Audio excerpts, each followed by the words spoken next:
Welcome to The Score. Tonight's broadcast is live here, and of course, we are being sponsored on Spreaker.com. Go to Spreaker.com and sign up for free and create your very own free radio show. This is our November 23rd, 2013 edition. It is also a special edition, as it is our preview to Survivor Series, as well as it is our tribute show to the late, great Mad Dog Vachon. So we have lots to talk about coming up live right here on The Score, but stay tuned, because we are going to give you the haps about tomorrow's WWE Survivor Series pay-per-view with a full line of pay-per-view predictions.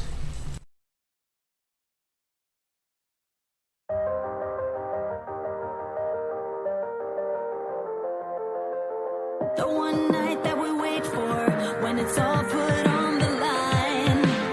We all striving to reach the top and be the champion this time. I'm gonna be a champion. Yeah, I got what it takes, risk it all, make my own fate. Yeah, I'm gonna be a champion. All the glory and the fame, jet setting in my own plane. I'm gonna be a champion. Silhouettes in the spotlight, cash falling from the sky. Yeah, I'm gonna be a champion. So all it takes is one night for me to turn around my whole life. Say it's easy coming up and trying to be the best. I'm calling bluff, you looking tired, man, you need a rest. You trying to graduate ahead of class, cheat the test. Homie, I ain't even trying, I just be the best. Championship rings, yeah, I got a few. Gold medal, first place, what I gotta do. Hard work, dedication, never quitting, now you looking at a champion. I'm gonna be a champion. Yeah, I got what it takes, risk it all, make my own fate. Yeah, I'm gonna be a champion. All the glory and the fame, jet setting in my own plane. I'm gonna be a champion.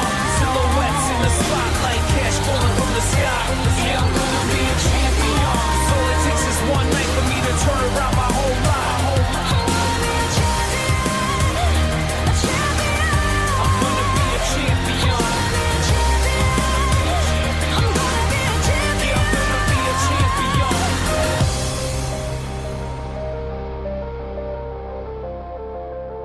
The one night that we wait for, when it's all put on the line.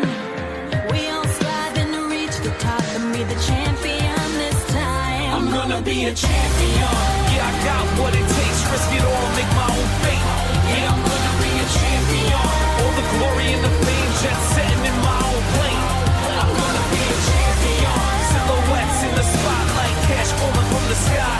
Yeah, I'm gonna be a champion.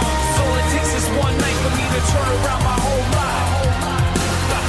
Say it's easy coming up and trying to be the best. I'm calling bluff, you looking tired, man, you need a rest. You trying to graduate ahead of class, cheat the test. Homie, I ain't even trying, I just be the best. Championship rings, yeah, I got a few. Gold medal, first place, what I gotta do. Hard work, dedication, never quitting, now you looking at a champion. I'm gonna be a champion. Yeah, I got what it takes, risk it all, make my own fate. Yeah, I'm gonna be a champion. All the glory and the fame, jet setting in my own plane. I'm gonna be a champion. Silhouettes in the spotlight, cash falling from the sky. Yeah, I'm gonna be a champion. So all it takes is one night for me to turn around my whole life. I'm gonna be a champion. Yeah, I'm gonna be a champion.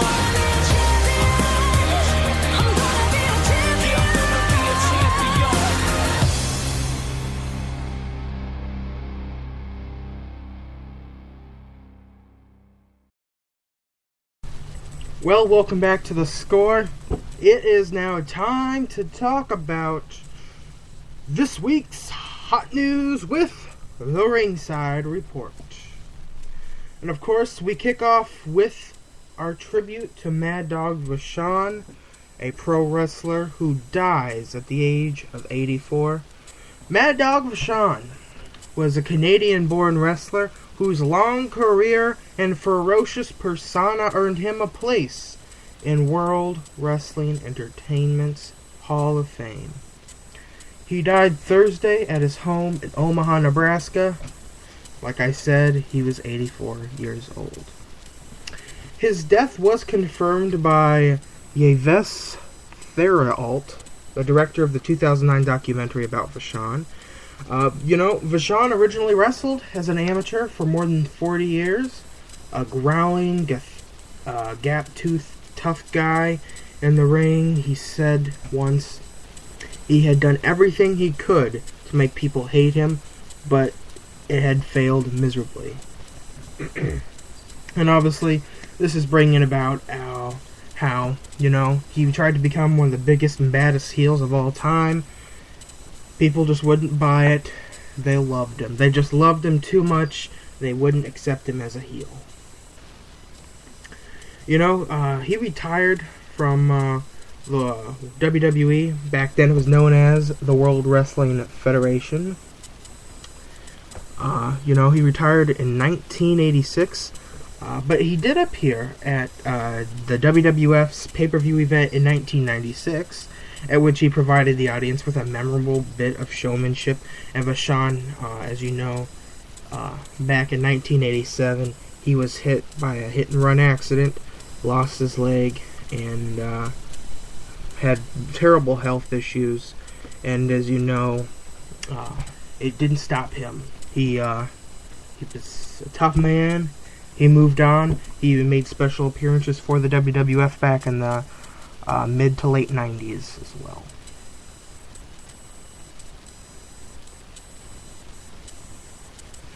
Well, let's also talk about some other news going around here. Daniel Bryan is in the news now. Apparently, it is being reported by WrestlingNewsWorld.com that he is to appear on the Steve Austin show. In the latest podcast from Steve Austin, he opens a can of whoop-ass and announces that Daniel Bryan will be a guest host on the Steve Austin show in about 1 week or two. And of course, you can find more information on that on the Steve Austin podcast/show.com. Rey Mysterio was featured in WWE's new WWE Backstage Fallout for this week's SmackDown. He talks about his return to action and this Sunday's Survivor Series.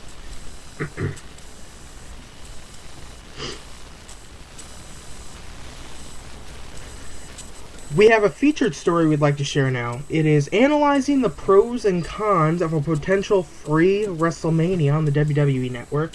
And this story comes to you from BleacherReport.com. This story is written by David Bixenspan. He's a featured columnist there on the Bleacher Report. And, I was reading through this, and I thought it would be interesting. In fact, I thought it was interesting enough that we should share it right here. It begins to talk about, as they noted earlier in the week, most news sites obviously noted this, that the WWE Network's to be launching pretty soon.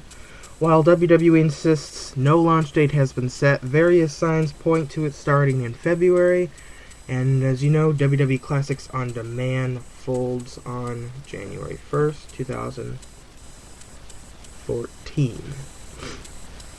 And, PWInsider.com says that they have a source insisting it launches February 24th, the day after the Elimination Chamber. And then a few years ago, Matthew Singerman was hired to run the network for WWE after a little news of major hires for the project for well over a year. And if they're launching in 2014 as the current public projections, WrestleMania season, the first quarter is by far the best time to do it for the WWE. And meanwhile, I hate to bring this up, but in the latest edition of Dave Meltzer's Wrestling Observer newsletter, which is f4wonline.com, subscribers only link, they talk about another rumored idea for the network was floated. WrestleMania 30 could be made available for free to network subscribers. And according to Meltzer's source for the story, the reasoning goes something like this. If you use WrestleMania to launch the network, you'll get a huge influx of subscribers initially, bringing a subscription channel.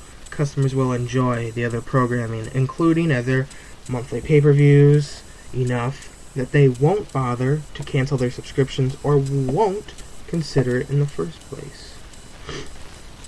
And this was just interesting. Now, I thought we'd bring it up because, way back when, back in 2012, when it was said that this would debut, it didn't. And as you know, that WWE was pushing cable companies to sign this and this and that, and a lot of cable companies were a little skeptic about it. First of all, they thought WWE would be charging a little too much for it, and they wouldn't get enough subscribers, as it would be a paid channel.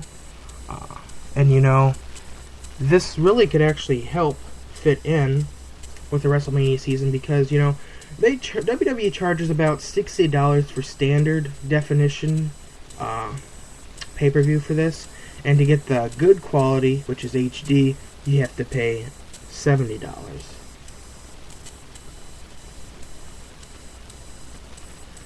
So, I guess we'll have to just wait and find out what WWE is going to do at this point.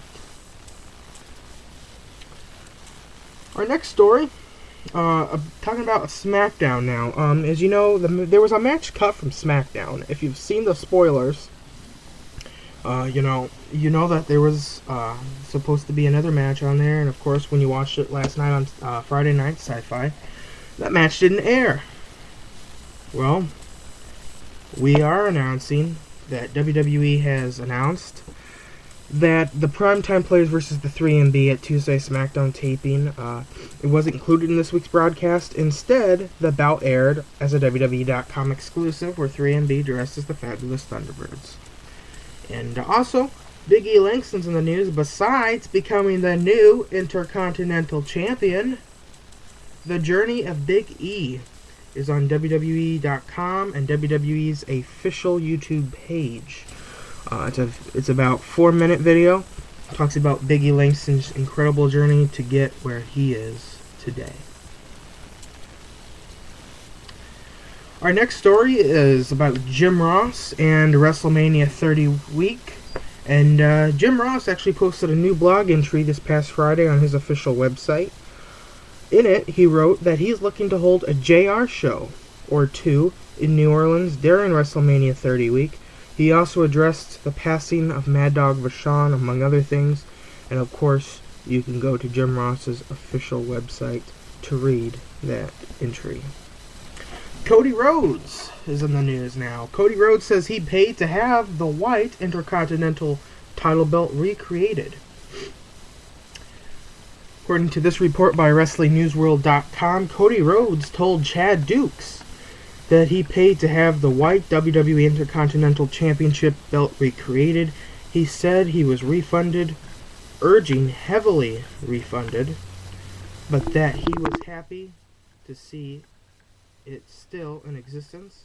And in the same interview, Cody said in the past when he was tagging with Damian Sandow, he would say he preferred working in singles, but that he's happy with the current run. And of course, you can listen to that full interview on ChadDukesWrestlingShow.com. Now, we took to Twitter earlier this week about a breaking news story here. Now, this story, it is premium information. We don't usually like to share this premium information, especially when it comes from other wrestling sites. But this one shall remain nameless for now. But this website was told this from their WWE source. It says, "We confirmed on Monday that WWE is indeed in negotiations with Bill Goldberg about working WrestleMania 30 next year. Also noting that Vince McMahon was so frustrated with not getting his way with WrestleMania bouts that is starting to bleed over into talks with Goldberg, and we're told the gap in money between the two parties is said to be within reason, and WWE thinks they'll be able to get a deal done in terms of finance.